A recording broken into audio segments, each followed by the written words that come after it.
El culatazo me sacudió hasta los huesos, pero no me arrancó la sonrisa. Suegro, firme los papeles, ya rugió Esteban, el marido de mi hija. Su voz olía a mezcal barato y soberbia. Me llamo Daniel Montoya, 60 años, inspector de puentes, jubilado en Guadalajara.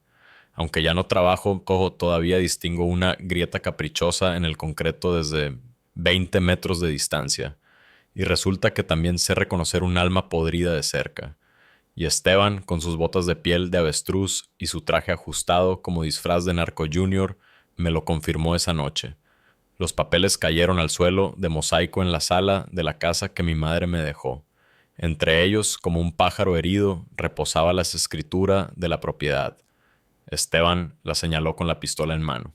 Firme, don Daniel, no se haga el digno. Firme la sesión. Sentí la sangre tibia escurriendo por mi ceja, el hombro ardiendo donde me golpeó. Pero elegí no regalarle mi miedo, así que sonreí, apenas una mueca insolente. Mi hija Rebeca, de pie, junto al viejo altar familiar con la Virgen de Guadalupe, apartó la vista. Llevaba el maquillaje corrido y un anillo de brillantes que parecía más grande que su mano. «Es por nosotros, papá», murmuró como repitiendo un guión ensayado. «Usted ya no puede con el mantenimiento. Esteban puede remodelar, conseguir inversionistas. Vamos a compartirle algo de las ganancias.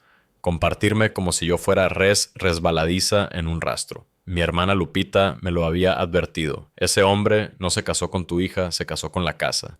Ella no fue invitada esa noche. Esteban lo llamó una firma familiar. Incluso trajo a un supuesto notario que jamás apareció. En cambio, enseñó un sello que olía a trampa. Esteban dejó el arma sobre la mesa de madera de mezquite. Con tinta o con sangre viejo, usted decide.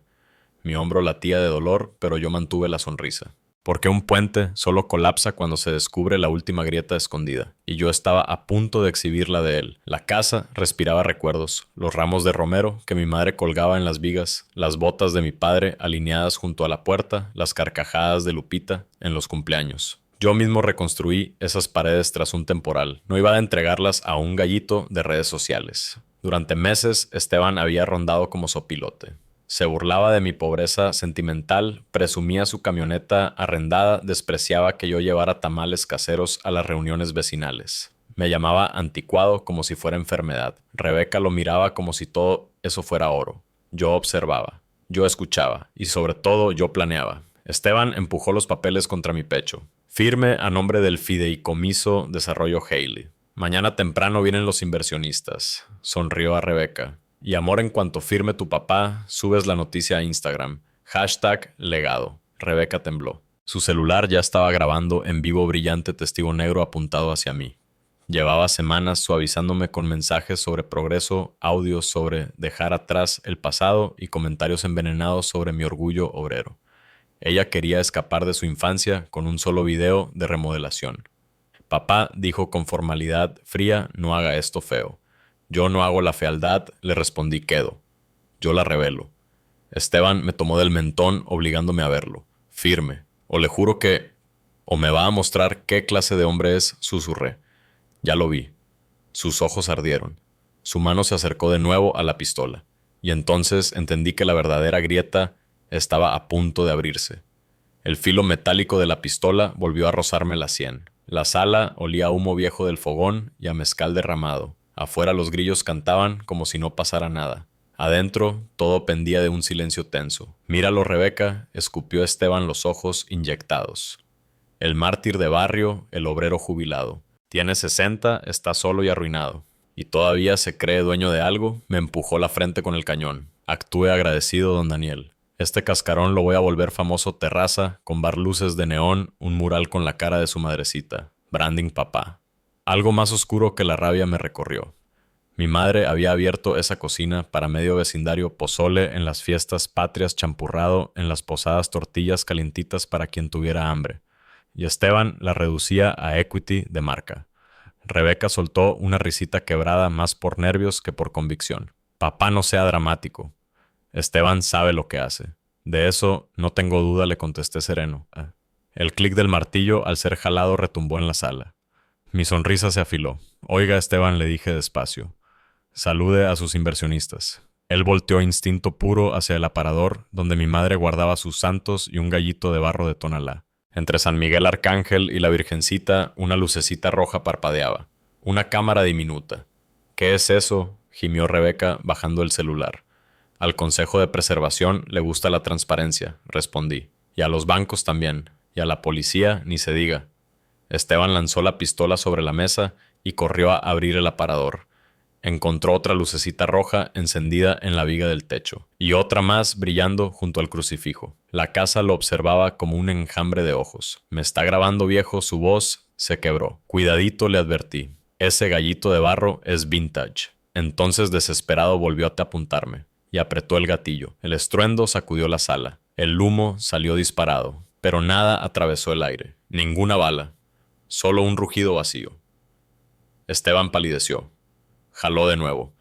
Otra explosión muda, otro disparo sin proyectil. Lo miré fijo. Cambié las balas por cartuchos de práctica. Lo noté el domingo cuando presumió su pistolita de tobillo a mi vecino adolescente. Se cree táctico, pero no sabe ni caminar con esa funda. Él se quedó helado como si el suelo se hubiera abierto bajo sus botas. Me tendió una trampa. No le corregí, dejando que por fin la sonrisa me llegara a los ojos. Le puse un espejo limpio. El silencio se quebró con un estruendo nuevo, la puerta principal reventando. Y entonces entró Lupita, mi hermana, con el celular levantado y la mirada de tormenta. Detrás de ella, don Méndez Sargento, retirado del barrio, seguido por 2 oficiales de la policía municipal. El aire cambió. El gallo se quedó sin canto. «Manos arriba», ordenó Méndez. Esteban obedeció, pero no cerró la boca. «Esto es un pleito familiar oficial. No pasó nada. Ni disparos reales». Lupita lo fulminó con la mirada. «Las cámaras te grabaron amenazando, usurpando a un notario y queriendo robar la casa de mi madre. La policía ya escuchó los clics de tus balitas falsas. Así que sonríe, influencer». Rebeca, atrapada, dio un paso hacia mí y otro hacia Esteban sin decidir a qué sombra aferrarse. «Papá, podemos arreglarlo. Diles que fue malentendido, que Esteban estaba bajo presión». «Presión muestra el carácter», le contesté bajito. Los oficiales esposaron a Esteban, recogieron el arma y el sello falso y lo condujeron hacia la calle. Afuera, las vecinas ya se habían asomado con chanclas y rebozos, murmurando como en procesión. Alguien aplaudió seco y otro se unió. Pronto el barrio entero marcaba un ritmo lento y firme como lluvia que anuncia limpieza. Yo sentí que la grieta final acababa de revelarse y lo que vendría apenas comenzaba. El barrio entero parecía haber despertado con el escándalo. Luces encendidas en las ventanas, vecinos de brazos cruzados asomados a las rejas, murmullos en corrillo. Algunos hasta sacaron sillas como si esperaran una función en la plaza. Y en cierto modo lo era el derrumbe público del empresario que quería disfrazar de bar el recuerdo de mi madre. Esteban forcejeaba inútilmente contra las esposas, todavía con la lengua suelta. «No saben con quién se meten, tengo inversionistas. Esperando esto me lo van a pagar». Uno de los oficiales lo empujó al carro patrulla. Lupita, con los ojos chispeantes, se giró hacia mí. «Te dije, Dani». Ese cuate no amaba a Rebeca, amaba la escritura de la casa. Yo asentí cansado. Mi hombro dolía como si me lo hubiera atravesado un clavo, pero más dolía ver a mi hija parada en medio de la calle, deshecha entre el maquillaje corrido y las dudas. «Papá», murmuró apenas audible. «No lo digas», mija, le corté. «Hoy ya vimos suficiente». La patrulla arrancó tragándose los gritos de Esteban. El murmullo del vecindario se transformó en aplausos tímidos. No era celebración, era alivio, como cuando por fin cedes el calor después de semanas sin lluvia. Don Méndez me palmeó el brazo sano. «Bien jugado, Montoya.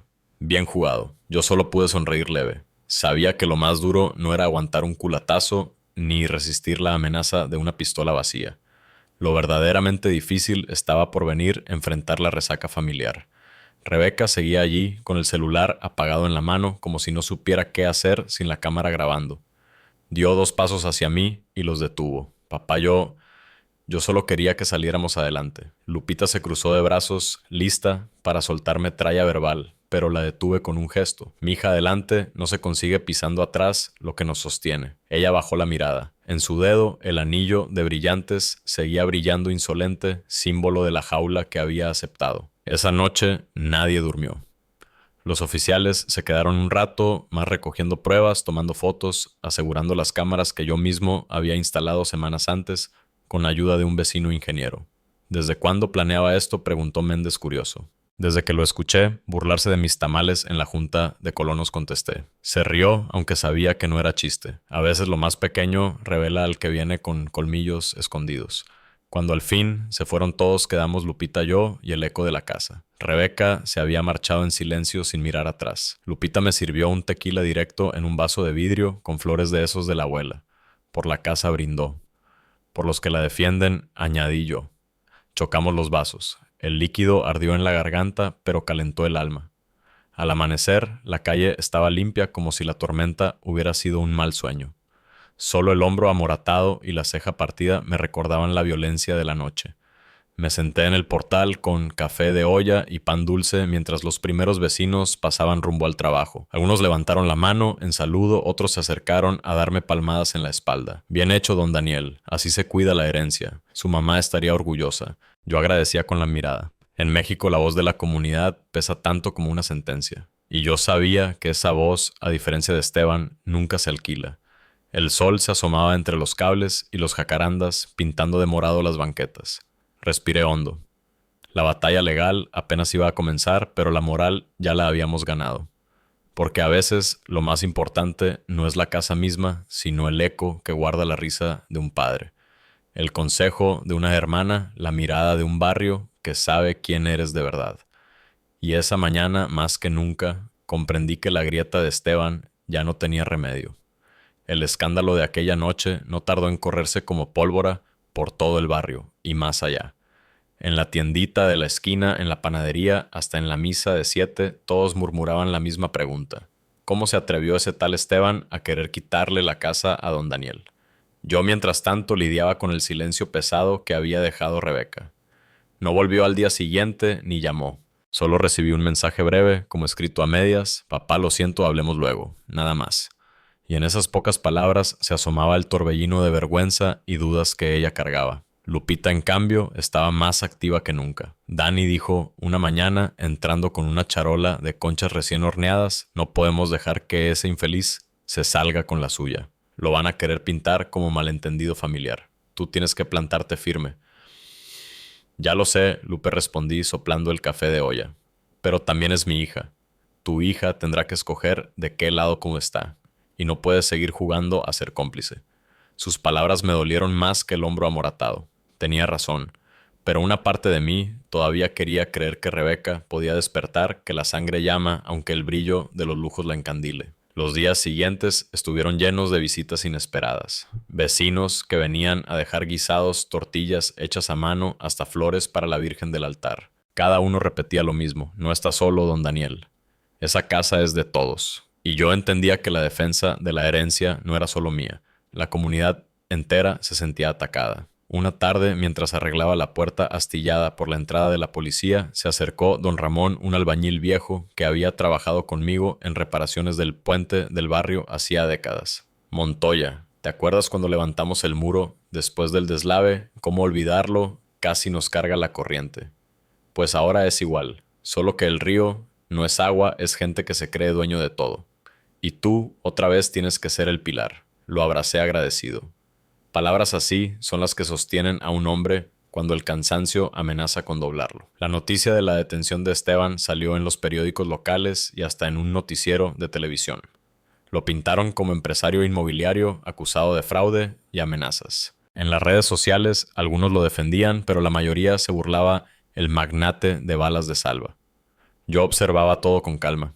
Sabía que la verdadera guerra sería en los tribunales y en la relación con mi hija. Hombro de sumisión conmigo. Lo demás eran ecos. Una noche, al cerrar las ventanas, encontré un sobre bajo la puerta. Lo abrí con desconfianza. Era una carta de Rebeca. «Papá, sé que lo que pasó estuvo mal. Esteban me convenció, me hizo creer que era por nuestro futuro. Yo también me dejé llevar. No me odies. Dame tiempo». La leí 3 veces. Guardé silencio. No respondí enseguida, porque las heridas frescas no se curan con palabras al vapor. El barrio seguía murmurando, pero yo solo pensaba en 2 cosas: proteger legalmente la casa de cualquier maniobra que Esteban intentara desde fuera. Recuperar, si aún era posible, el lazo con Rebeca. La primera era cuestión de abogados, papeles, sellos y firmas. La segunda era cuestión del corazón, y ese terreno es más frágil que cualquier puente que yo haya inspeccionado. Esa noche, mirando la foto vieja de mi madre en la cocina, sus palabras parecieron susurrarme. Hijo, los ladrillos se reconstruyen, pero la familia, esa hay que sostenerla aunque se agriete. Suspiré. La batalla apenas comenzaba, y la siguiente movida intuía no vendría de Esteban, sino de mi propia hija. El lunes amaneció con un aire espeso de esos que anuncian tormenta aunque el cielo esté despejado. Apenas estaba barriendo la banqueta cuando vi a lo lejos un coche blanco detenerse frente a la casa. Rebeca bajó. Sin maquillaje, con una sudadera amplia, parecía otra. Ya no era la esposa engalanada de un empresario, sino la muchacha que correteaba por esta misma calle con una paleta de tamarindo en la mano. Papá, ¿podemos hablar?, dijo insegura. Me hice a un lado y le señalé la banca de hierro del portal. Se sentó con las manos entrelazadas, los dedos jugueteando con el anillo que todavía llevaba. Sé que lo que pasó fue imperdonable, empezó con voz entrecortada. Esteban me hizo creer que era nuestra oportunidad. Yo quería salir de deudas, tener algo propio, sentirme importante. La miré largo rato antes de contestar. Mija, la importancia no se compra con escrituras ni con seguidores en internet. Se gana con respeto. Ella agachó la cabeza. Las lágrimas le resbalaron por las mejillas. Él decía que yo nunca iba a ser más que la hija de un inspector jubilado que contigo me iba a estancar, y yo le creí. Cada palabra era un puñal, pero no hacia mí, sino hacia ella misma. El veneno de Esteban había calado hondo. Rebeca, le dije bajando la voz, tu madre y yo te enseñamos que lo que uno vale no lo decide nadie más. Ni un marido, ni un jefe, ni un contrato.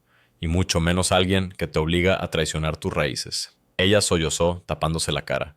Lupita salió de la cocina con una charola de café, de olla y pan. La escena la tensó, pero supo contenerse. Siéntese, sobrina. Llore aquí, donde se limpia el alma, dijo con voz firme. Rebeca aceptó el café. Dio un sorbo y suspiró como si el aroma de canela le devolviera un pedazo de infancia. Papá, ¿usted me va a perdonar? Me quedé callado un instante.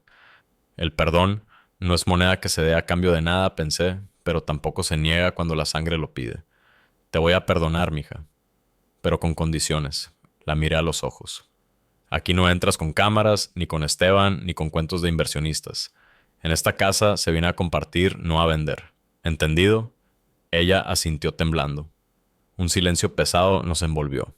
Afuera un vendedor de elotes pregonaba con su claxon, recordándonos que la vida seguía. Papá. Rebeca volvió a hablar. Esteban no va a quedarse quieto. Él dice que tiene abogados, que va a embarrarte en los tribunales, que va a demostrar que eres un viejo terco y violento. Me incliné hacia atrás, respirando hondo. Lo esperaba. Un hombre como él no sabe rendirse, solo sabe aparentar poder.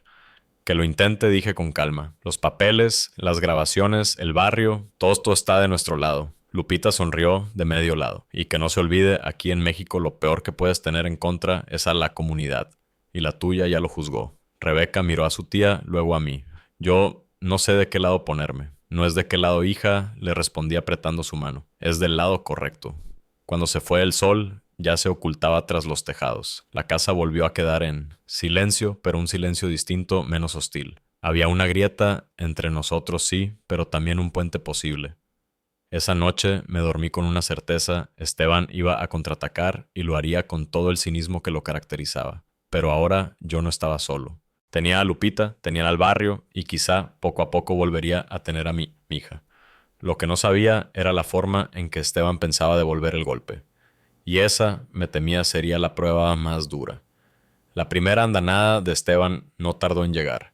3 días después de la visita de Rebeca, un citatorio del juzgado apareció bajo la puerta: demanda por violencia intrafamiliar y coacción. Lupita lo leyó en voz alta, indignada. ¡Qué descaro! Ahora resulta que tú, el que casi pierde el hombro, eres el agresor. Yo respiré hondo. Lo había previsto. Esteban era demasiado soberbio para aceptar su derrota sin embarrar a todos en el lodo. Eso es lo suyo. Lupe ensuciar para que nadie distinga quién es quién. Ella golpeó la mesa con la palma. Pues no lo vamos a dejar. Ese mismo día me reuní con un viejo amigo, el licenciado Herrera, abogado del barrio experto en pleitos de tierras y herencias. Nos encontramos en una fonda cerca del mercado San Juan de Dios, entre el bullicio de vendedores de birria y el olor a tortillas recién hechas. Daniel me dijo: Herrera, ajustándose los lentes, tu caso es sólido. Están las grabaciones, los testigos, el arma. Pero ojo, Esteban, Tiene dinero para alargar el juicio y puede que intente comprar voluntades. Lo sé.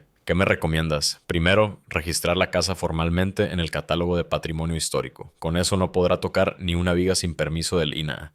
Segundo, preparar a la comunidad como testigos. Tercero, mantenerte firme aunque intenten pintarte como un viejo rencoroso. Asentí. Había inspeccionado puentes en temporada de tormentas. Sabía lo que significaba resistir la presión. Mientras tanto, Rebeca me mandaba mensajes contradictorios, uno lleno de disculpas, otro justificando a Esteban, otro pidiéndome paciencia. Se notaba atrapada, y aunque me dolía, decidí no presionarla. El tiempo diría si elegía la lealtad a su esposo o la raíz que la había visto nacer. Una tarde, mientras barría el patio, escuché a dos vecinas conversando cerca de la reja. Dicen que Esteban anda contratando gente para hablar mal de don Daniel, que si es un borracho, que si golpeaba a la esposa. Mentira. Si todos lo conocemos. Ese hombre es de manos limpias. Me quedé quieto, con la escoba en la mano. Así funcionaba la estrategia de Esteban, sembrar duda, torcer la narrativa. Pero en México hay algo más fuerte que la calumnia a la memoria del vecindario. Y esa memoria estaba de mi lado. Esa noche, Lupita organizó una reunión en el zaguán. Vinieron vecinos de todas las edades, el carpintero, la señora de la papelería, los muchachos del equipo de fútbol callejero.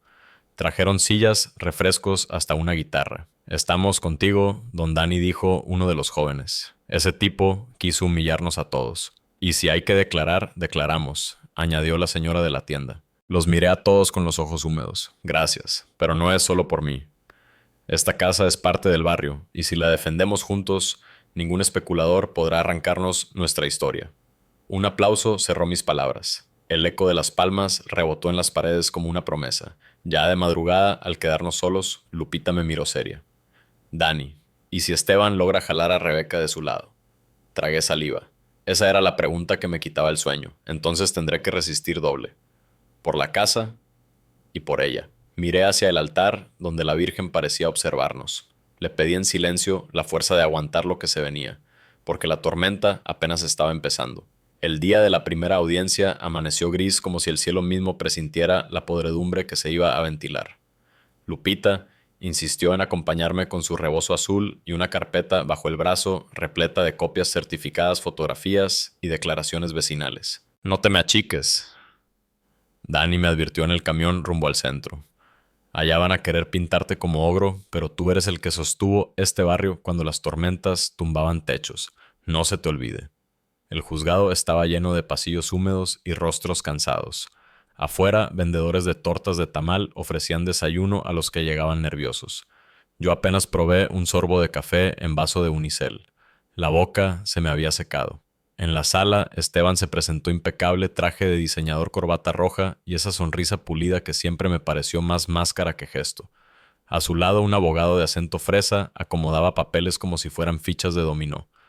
Rebeca también estaba allí. Sentada detrás de ellos, evitaba mirarme. Mi corazón se apretó. El juez, un hombre de bigote, ralo y lentes gruesos, abrió la sesión. Se acusa al señor Daniel Montoya de violencia intrafamiliar y amenazas con arma de fuego. Parte denunciante, Esteban Salgado. La mentira quedó flotando como mosca en leche. Lupita bufó, pero yo la detuve con la mano. El abogado de Esteban habló primero. Mi cliente fue víctima de un arranque violento por parte de su suegro, quien lo amenazó con un arma y se negó a entregar documentos que por derecho correspondían a la pareja joven. Yo casi solté una carcajada, pero me contuve. En la mesa del juez, la carpeta con nuestras pruebas esperaba su turno. Cuando me tocó declarar, me levanté con calma. Su señoría, jamás apunté un arma. Fue él quien me golpeó y me obligó a firmar la cesión de mi casa. Tengo grabaciones testigos y hasta los cartuchos de fogueo que él mismo intentó disparar contra mí. El juez arqueó las cejas. «Grabaciones, Lupita», se adelantó como gallina cuidando pollos. «Aquí están, señor juez. Cámaras instaladas en la vivienda con sello de tiempo y todo». El magistrado ordenó reproducir un fragmento.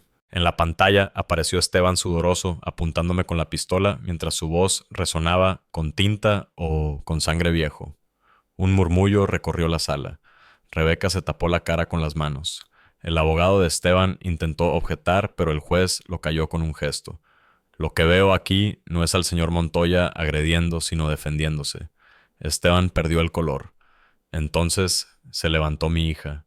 Con voz temblorosa dijo: Yo estuve ahí. Y es verdad lo que muestra el video. Mi esposo presionó a mi padre para firmar. Yo me equivoqué al apoyarlo. La sala quedó en silencio. Hasta el juez se acomodó en la silla sorprendido. Esa tarde salimos del juzgado con una medida cautelar. Esteban no podía acercarse a mí ni a la casa hasta que se resolviera el juicio de fondo. Era apenas un primer paso, pero se sentía como respiro después de semanas bajo el agua. Te lo dije, murmuró Lupita apretándome el brazo. La verdad, tarde o temprano, rompe el disfraz. Yo asentí, aunque la mirada perdida de Rebeca me seguía taladrando. Había dado un paso hacia nosotros, sí, pero todavía estaba partida por dentro. Mientras caminábamos rumbo a la plaza, escuché las campanas de la iglesia marcando la hora. Sonaban como un recordatorio, la lucha no era solo legal, era espiritual, moral, comunitaria. Y apenas empezaba. Las siguientes semanas fueron un remolino. El barrio ya no hablaba de otra cosa. ¿Supiste lo de Esteban? ¿Viste el video? Qué vergüenza para Rebeca. Yo caminaba por la calle y sentía las miradas, unas solidarias, otras curiosas. En la fonda de Doña Meche, donde siempre desayuno huevos con chorizo, la gente se me acercaba a dar palmadas en la espalda. Ánimo, don Dani, usted es ejemplo de dignidad, decía uno. No deje que ese Junior le quite la casa, es de todos nosotros, añadía otro. Yo agradecía, pero por dentro me dolía que mi hija quedara exhibida junto con su marido. La vergüenza pública es dura carga en nuestra cultura, a veces más pesada que la justicia misma. Un viernes por la tarde, Rebeca apareció en la puerta. Llevaba un rebozo gris sobre los hombros y los ojos hinchados. «Papá, ¿puedo entrar?» La dejé pasar. Nos sentamos en la cocina, donde todavía olía a caldo de pollo que Lupita había preparado. «Esteban está furioso», empezó Rebeca. «Dice que lo traicioné al declarar en tu favor. Jura que se va a vengar, que va a inventar nuevas pruebas». La miré fijo. «Mija, ese hombre no entiende de honor. Para él todo es negocio. Tú ya lo viste». «Sí», papá susurró. «Pero yo sigo casada con él». El silencio pesó como piedra. Yo apreté los labios. «Entonces tendrás que decidir si tu apellido pesa más que su anillo». Ella lloró. Lupita, que escuchaba desde la estufa, le ofreció un plato de sopa caliente. «Come, hija». Las decisiones se toman con la panza llena, no con el corazón vacío. Los rumores crecían que Esteban había perdido inversionistas que lo habían corrido de un despacho inmobiliario, que lo veían rondando cantinas para ahogar su ego. Pero también decían que seguía moviendo hilos, buscando licencias falsas, prometiendo proyectos fantasmas. Una noche recibí una llamada anónima. Una voz masculina me advirtió: «Deje el asunto, don Montoya. Usted ya ganó su aplauso, no busque problemas».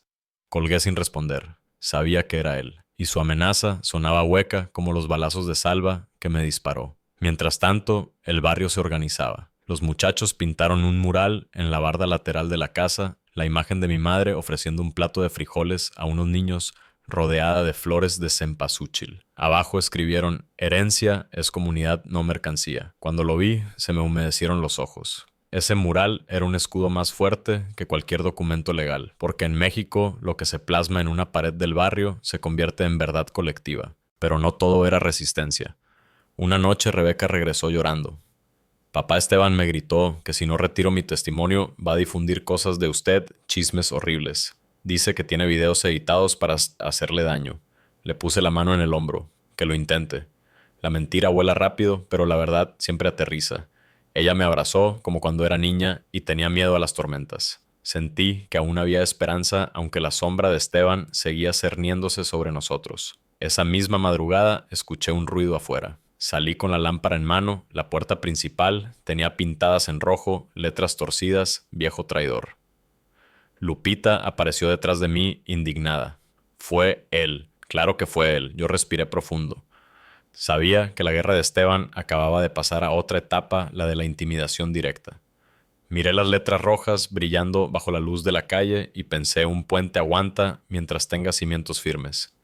Y los míos estaban más sólidos que nunca. El amanecer me encontró frente a la puerta todavía manchada con las pintas rojas. El barrio despertaba y uno a uno los vecinos se fueron acercando. Nadie preguntó nada, todos lo entendieron con solo ver. Doña Meche, la de la fonda, sacó un balde de agua con jabón. Los muchachos del equipo de fútbol trajeron cepillos. En minutos, la comunidad estaba reunida fregando la puerta como si limpiara una herida colectiva. «No se preocupe», don Dani me dijo un joven mientras tallaba. «Aquí nadie cree que esas cosas. Ese fulano no sabe que cuando toca a uno toca a todos. Sentí un nudo en la garganta. No era solo mi lucha, ya era la de todos. Lupita, con el ceño fruncido, organizaba como general en campaña. Tú más jabón, y ustedes cuiden que no vuelva ese desgraciado a rayar nada. Rebeca apareció entre la gente. Su mirada era mezcla de vergüenza y alivio al ver a los vecinos limpiando. Se acercó a mí bajito para que nadie oyera. Papá, ya no puedo más. Esteban se volvió loco. Anoche me dijo que si no retiro mi testimonio se va a arreglar con un juez. ¿Y tú qué le contestaste?, pregunté conteniendo la rabia. Que no susurró. Fue la primera vez que la vi plantarse con firmeza, y esa chispa me devolvió fuerzas. Al mediodía ya no quedaba rastro de pintura. En su lugar, Lupita colgó un par de banderitas de papel picado verdes y rojas, como diciendo: aquí no se rinde nadie. Esa tarde me reuní otra vez con el licenciado Herrera. Llevaba las pruebas de las pintas y la llamada anónima. Esto ya no es solo fraude ni violencia intrafamiliar, me explicó. Ahora hay hostigamiento. Con esto podemos pedir medidas de protección más fuertes. Hágalo, licenciado. Quiero que quede claro que en este barrio no mando un bravucón. Por la noche, mientras cenábamos frijoles charros y tortillas recién hechas, Lupita me miró seria. Dani, tienes que estar listo. Esteban no se va a detener. Si no puede contigo en los juzgados, intentará quebrarte con miedo. Pues que lo intente, contesté, mojando la tortilla en el caldo. Un puente no se derrumba por un viento fuerte, sino por grietas invisibles. Y las de él ya están a la vista. Rebeca bajó la cabeza, pero una leve sonrisa se le escapó. Días después, recibimos la noticia, el juez aceptó las nuevas pruebas y amplió las restricciones contra Esteban. No podía acercarse ni a mí, ni a Rebeca, ni a Lupita. Tampoco podía comunicarse por terceros. Fue un respiro. Pero esa misma noche, Rebeca recibió un mensaje en redes sociales desde una cuenta falsa: el barrio no siempre va a estar ahí para salvar a tu papá. Cuida lo que más quieres. Ella me lo mostró temblando. Yo sentí el golpe directo en el estómago. No era ya un pleito por ladrillos y escrituras. Esteban había cruzado la línea y lo sabía. Salí al patio, miré el mural de mi madre y pensé: aquí estamos protegidos por algo más que paredes. Estamos protegidos por la memoria, por la fe, por la comunidad.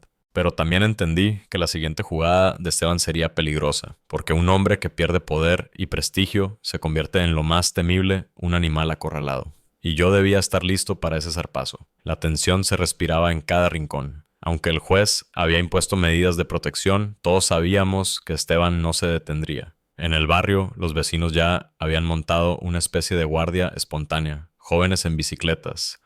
Rondaban por la noche, las señoras vigilaban desde las ventanas y don Méndez, con su linterna de policía jubilado, patrullaba las esquinas como si el uniforme nunca lo hubiera colgado. Aquí no entra ni una mosca sin que nos demos cuenta, me dijo una tarde acomodándose la gorra. Ese tipo no entiende lo que significa un vecindario unido. Yo le agradecí. La solidaridad es un blindaje más fuerte que cualquier cerrojo. Mientras tanto, Rebeca se quedaba cada vez más en la casa. Al principio llegaba tímida como de visita. Después comenzó a ayudar a Lupita en la cocina, a barrer el patio, a encender las velas del altar. Verla de nuevo, moviéndose en esos espacios, me devolvía un poco de paz. Papá me dijo una noche mientras cenábamos tacos dorados con crema: ¿cree que todavía pueda rehacer mi vida? Claro que sí, hija, pero tienes que soltar la piedra que te hunde. Ella entendió sin que yo mencionara el nombre de Esteban. Sus ojos se llenaron de lágrimas, pero también de decisión. La calma relativa se quebró un sábado por la tarde. Estábamos en plena reunión comunitaria en el zaguán compartiendo atole y pan, cuando uno de los muchachos entró corriendo. Don Dani, su camioneta está rayada. Salimos todos. En la carrocería, vieja pero firme, habían escrito con pintura negra: esto apenas empieza. Un murmullo recorrió a los presentes. Lupita apretó los puños. Ya basta. Ese infeliz no entiende. Yo en cambio respiré hondo. Tranquilos. Justo lo que quiere es que reaccionemos con rabia. Tomé fotos, guardé evidencias y marqué de inmediato al licenciado Herrera. Con esto ya tenemos hostigamiento agravado, me aseguró. Vamos a pedir que lo detengan preventivamente. Esa noche, mientras limpiábamos la camioneta entre varios vecinos, el mural de mi madre parecía observarnos con serenidad. Me pregunté qué pensaría ella al vernos defender la casa como si fuera trinchera, y casi pude escucharla. La unión hace barrio, hijo. Rebeca, con las manos todavía manchadas de pintura, se acercó a mí. Papá, ya no tengo dudas. Me voy a divorciar de Esteban. Sentí un alivio enorme, pero no lo celebré en voz alta. Sabía que esa decisión desataría lo peor de él, y no tardó. Al día siguiente recibimos una notificación más. Esteban había interpuesto una contrademanda alegando que yo había manipulado a Rebeca para separarla de él. Lupita casi explotó de coraje. Hasta en eso es descarado. Yo guardé silencio, porque entendí que el pleito ya no era solo por la casa ni por un matrimonio roto. Era una batalla por la verdad misma. Y en México la verdad puede tardar, pero cuando llega, arrasa como aguacero en verano. Esa noche recé frente al altar mirando la vela parpadear. Pedí fuerza no para mí, sino para Rebeca, que iba a necesitar valor para cortar con ese hombre de una vez por todas. Y mientras la llama bailaba, supe que la tormenta estaba a punto de soltar su rayo más fuerte. El anuncio del divorcio de Rebeca cayó como trueno. Esteban explotó en cólera, llamó, escribió mensajes llenos de insultos, hasta envió a un supuesto amigo abogado a la casa para intimidarnos.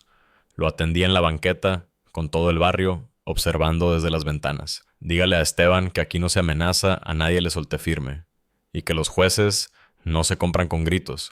El tipo masculló unas palabras y se marchó entre chiflidos de los vecinos. Era claro que el cerco comunitario lo incomodaba. Rebeca, mientras tanto, empezó a transformarse. Ya no era la mujer atrapada en el brillo falso. Poco a poco recuperaba la risa de cuando era niña. Una tarde se arremangó y junto a Lupita se puso a preparar tamales para todos los que habían ayudado a limpiar las pintas. Hace años que no cocinaba, así dijo sudando pero sonriente. Había olvidado lo que se siente compartir, no vender. Lupita la abrazó orgullosa. Yo observaba desde la mesa, con el corazón ardiendo de gratitud. La casa volvía a sonar como antes, con voces risas y olor a masa cocida. Pero Esteban no estaba dispuesto a perder sin arrastrar a todos. En la siguiente audiencia llegó con un fajo de papeles y un discurso ensayado. Su señoría, mi esposa, está siendo manipulada por su padre. Le llenó la cabeza de mentiras, la puso en mi contra. Esto es un complot. El juez lo interrumpió seco. Señor Salgado, lo que tenemos son videos y testimonios en su contra. Si no aporta pruebas reales, no me haga perder el tiempo. Esteban enrojeció, pero siguió despotricando hasta que lo callaron. Rebeca, desde el otro lado, respiraba agitada, pero se mantuvo firme en su decisión de separarse. Esa misma semana, el licenciado Herrera me trajo buenas noticias. Daniel, logramos que el INAH inicie el proceso para registrar tu casa como patrimonio histórico del barrio. Eso significa que ningún desarrollador podrá tocarla sin permisos imposibles de conseguir. Sentí que un peso enorme se me quitaba de encima. Ya no era solo mi defensa personal, era la protección institucional de la memoria de mi madre y de todo el vecindario. Gracias, licenciado. Este triunfo no es mío, es del barrio entero. Al enterarse, Esteban enloqueció. En las redes sociales lanzó un video en vivo acusándome de ser un viejo manipulador que se aferra a una ruina sentimental. Pero el tiro le salió por la culata, los comentarios se llenaron de burlas. El magnate de balas de salva, otra vez, mejor que te dediques a vender humo porque ladrillos ya no. Los mismos inversionistas que antes lo aplaudían comenzaron a borrarlo de sus listas de contactos. Esa noche, mientras el barrio celebraba con guitarras y mezcal la noticia del patrimonio histórico, yo observaba a Rebeca tocar las palmas al compás de un son jalisciense. Vi en sus ojos un brillo nuevo, no el reflejo de un anillo caro, sino el resplandor de haber recuperado la dignidad. Y entendí que aunque Esteban intentara su último manotazo, ya no tenía con qué sostenerse. El puente de su mentira estaba colapsando. El barrio seguía de fiesta por la noticia del patrimonio histórico, pero yo no me confiaba. Conocía a Esteban lo suficiente para saber que un hombre herido es más peligroso que uno envalentonado. Una madrugada, mientras revisaba las cámaras, vi luces acercarse a la casa. Eran 2 camionetas oscuras. Mi corazón se aceleró. Toqué la campana vieja que usábamos para emergencias. En segundos, don Méndez y los muchachos del barrio aparecieron con lámparas, palos y hasta un par de perros. Las camionetas se detuvieron frente a la banqueta. 3 tipos bajaron con aspecto de guardias privados. Intentaron intimidar, pero la calle ya estaba llena de vecinos mujeres con celulares grabando hombres de brazos cruzados, jóvenes firmes. Buenas noches, dijo uno de ellos fingiendo cortesía. Venimos a hablar con el señor Montoya, parte de un asunto pendiente. Me adelanté sin temblar. Yo soy. ¿Qué quieren? ¿Solo un arreglo amistoso para no seguir en tribunales? Lupita lo interrumpió con voz de trueno. Arreglo es el que vas a tener con la policía si no se largan. Las cámaras de los vecinos grababan cada movimiento. Los tipos intercambiaron miradas, midieron la situación y al final se subieron de nuevo a las camionetas. Al arrancar, uno gritó: «Esto no acaba aquí». «Aquí sí acaba», respondió don Méndez alzando la linterna, «porque esta calle se respeta». La tensión de esa noche se transformó en una convicción aún más fuerte. Al día siguiente, el barrio organizó una asamblea vecinal en la plaza. Con micrófono prestado y sillas de plástico, votamos por formar un comité para vigilar la casa y denunciar cualquier intento de hostigamiento. «No defendemos solo a don Dani», dijo la señora de la papelería. «Defendemos la memoria del barrio. Si dejamos que un advenedizo se lleve una casa, mañana se lleva la cuadra entera». El aplauso fue unánime. Yo, con el corazón hinchado, agradecí con humildad. Mientras tanto, Rebeca avanzaba en su proceso de divorcio. Una tarde, entre papeles y firmas, se quebró en llanto. «Papá, siento que todo esto es culpa mía. Yo lo traje a la familia, yo lo defendí». La abracé fuerte. «Mija, no te castigues. La culpa es de quien engaña, no de quien confía». Lupita, siempre directa, agregó: «Y más culpa sería no aprender. Ahora levántate que todavía tienes mucho por vivir». Rebeca sonrió entre lágrimas. Era la primera vez que la veía con la frente erguida desde hacía meses. Los días siguientes transcurrieron con relativa calma. La patrulla del barrio rondaba más seguido y los vecinos se turnaban para vigilar. Yo seguía alerta, pero en paz, hasta que llegó la sorpresa. Una mañana, Herrera apareció en la casa con expresión seria. «Daniel, me llegó un rumor pesado. Esteban anda buscando comprarse testigos falsos para decir que tú fuiste el agresor». Sentí que la sangre me hervía, pero Herrera levantó la mano. «Tranquilo, tenemos la comunidad, tenemos las grabaciones, pero esto significa que su desesperación está al tope. Se nos viene el último golpe». Miré el mural de mi madre en la barda las flores de cempasúchil frescas que las vecinas habían puesto y pensé: que venga, ya no estoy solo, aquí nos defendemos con memoria y con verdad. Porque lo sabía, el clímax de esta batalla estaba a punto de estallar. La noticia no tardó en confirmarse. Esteban había presentado nuevos testigos que juraban haberme visto amenazarlo con un arma real. 2 hombres trajeados con pinta de oficinistas aparecieron de la nada para sostener su mentira. Viejo recurso, resopló el licenciado Herrera cuando me lo contó. Compró testimonios. Pero tranquilo, Daniel, tenemos cómo desarmarlos. Yo asentí, aunque por dentro sentía el golpe. La justicia en México es frágil, y aunque uno tenga la razón, el dinero suele torcer las cosas. El día de la audiencia, la sala estaba llena. Los 2 supuestos testigos declararon con seguridad ensayada que yo había alzado la pistola que había amenazado con disparar, que Esteban había actuado en defensa propia. El juez los escuchó con gesto impenetrable, pero yo vi cómo Lupita se retorcía en la banca con ganas de gritarles en la cara. Cuando llegó nuestro turno, Herrera pidió proyectar las grabaciones completas, no solo los fragmentos ya vistos. En ellas se observaba a Esteban golpeándome primero, presionándome con la pistola y luego disparando en vacío. Los supuestos testigos ni siquiera aparecían en la escena. Su señoría dijo: «Herrera, con voz firme, aquí queda claro que estos hombres no estaban presentes. Son falsos testigos». El juez los miró severo. «Tienen algo que explicar». Ambos se quedaron en silencio, tragando saliva. La mentira se les había desplomado encima. Rebeca, sentada detrás de nosotros, se levantó con valor. «Yo estuve ahí, su señoría. Fui testigo directa. Y lo que dicen esos hombres es falso. Mi papá jamás levantó un arma». El silencio fue absoluto. El juez asintió y ordenó investigar a los testigos por perjurio. Esteban, rojo de furia, golpeó la mesa. «Todos están contra mí. Esto es un complot». El juez lo reprendió con voz dura. «Lo único evidente aquí es que usted ha intentado engañar al tribunal». Al salir de la sala, la gente que se había enterado del caso nos esperaba afuera. Vecinos, conocidos, hasta curiosos.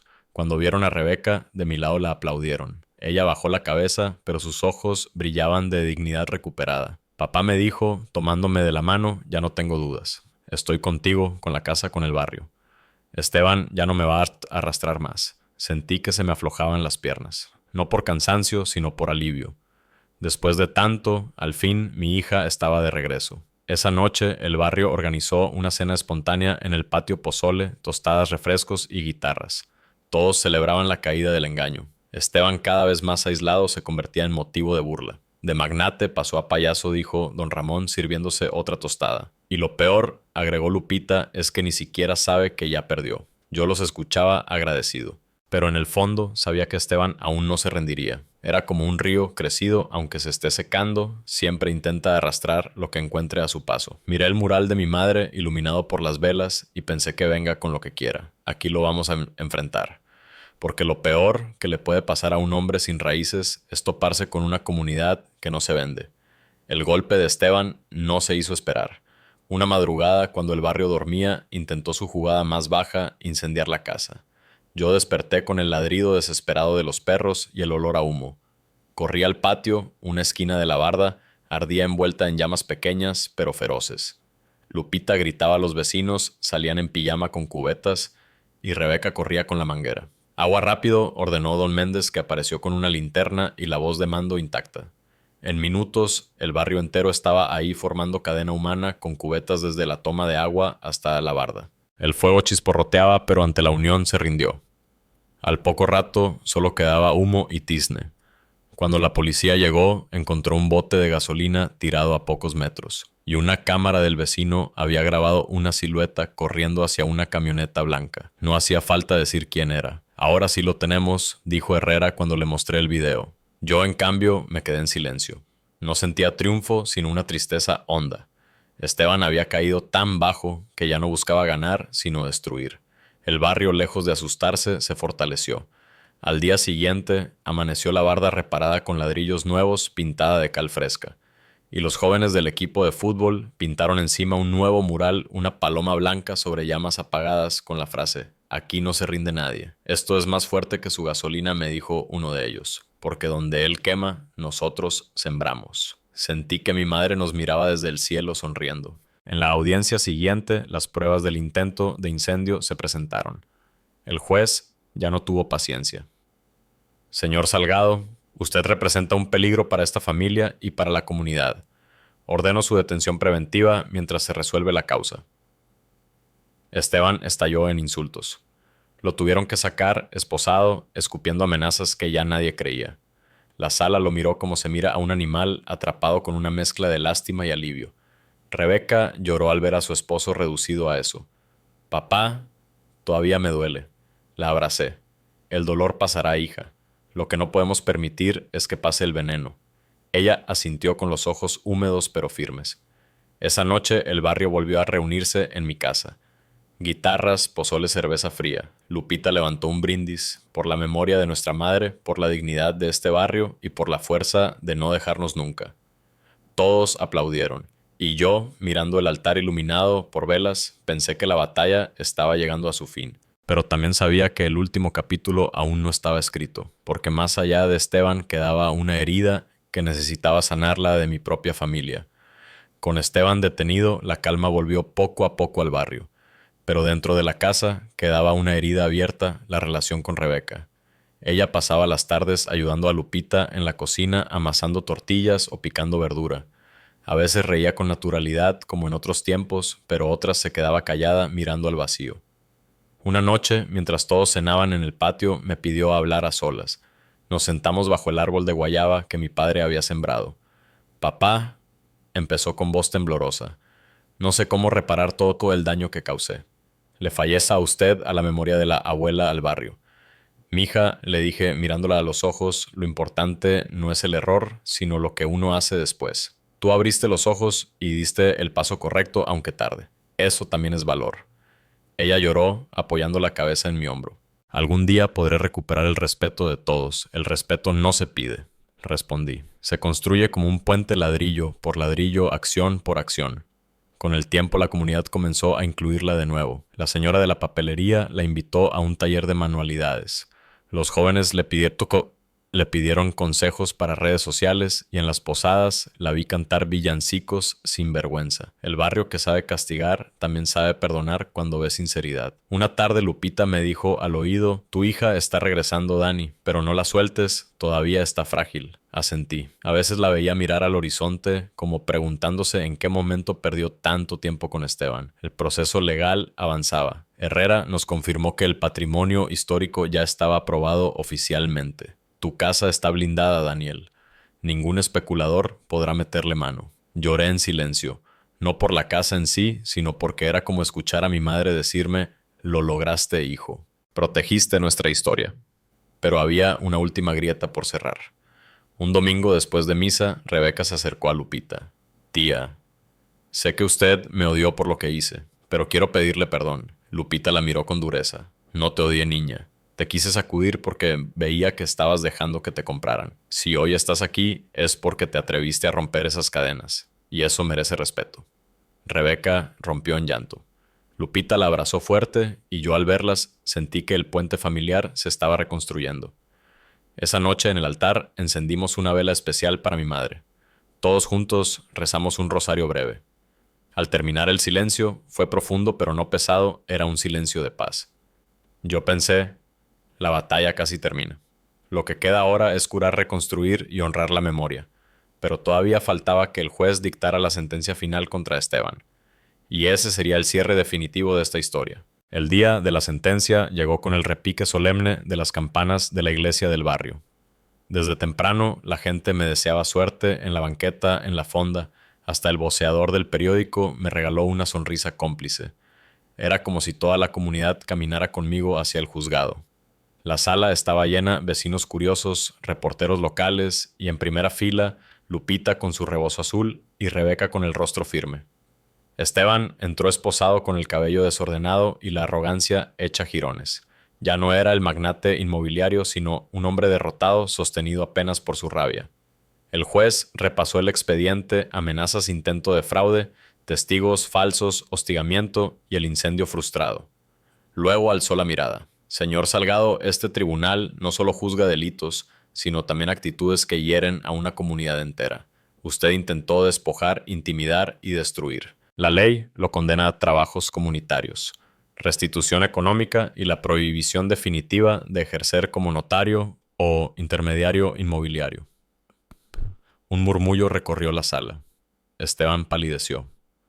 El juez remató y como parte de su servicio deberá colaborar en la restauración de inmuebles históricos de esta ciudad. Aprenderá lo que significa construir en lugar de destruir. Lupita me apretó el brazo. Rebeca lloraba en silencio, no de tristeza, sino de alivio. Yo solo asentí. No necesitaba venganza, la justicia había puesto a Esteban donde correspondía. Al salir, el barrio nos esperaba como si se tratara de una procesión. Había aplausos, abrazos y hasta mariachis que los muchachos habían contratado con una colecta improvisada. Sonaron guitarras y trompetas y yo sentí que la casa de mi madre celebraba con nosotros. Esa noche encendimos todas las velas del altar. Rebeca colocó flores frescas de cempasúchil y murmuró: «Gracias, mamá, por cuidarnos desde arriba». Lupita sirvió mezcal en vasitos de barro. «Brindamos, por la memoria, por la dignidad y por la familia», dijo ella. «Y por la comunidad», añadí yo. La casa volvió a abrir sus puertas como en tiempos de mi madre. 2 veces al mes organizamos comidas comunitarias, pozole, enchiladas, pan dulce y música en vivo. Los niños corrían por el patio, los vecinos traían guitarras y hasta turistas curiosos llegaban a conocer la casa que el barrio defendió. En la entrada colgamos una foto enmarcada no del juicio, no de Esteban esposado, sino de la sonrisa que sostuve aquella noche en que me golpeó con la culata y exigió mi firma. Debajo, un letrero pintado a mano con las palabras de mi madre: «Mantente suave». El acero vive dentro. Hoy cuando me preguntan cómo resistí, siempre respondo lo mismo. Los puentes no se enojan con las tormentas. Se mantienen firmes hasta que el agua baja y las grietas quedan a la vista. Esteban creyó que podía humillarme, comprar voluntades y borrar nuestra historia. Pero descubrió tarde, la verdad, una casa no es mercancía, es promesa. Y cuando una comunidad defiende esa promesa, ni balas de salva ni amenazas la derriban. Sonrío, recuerdo el eco de aquellas palmas del barrio en plena noche y sé que ganamos algo. Más que un juicio, recuperamos la certeza de que la memoria, la dignidad y el amor familiar son más fuertes que cualquier especulación. La batalla terminó y nosotros seguimos de pie.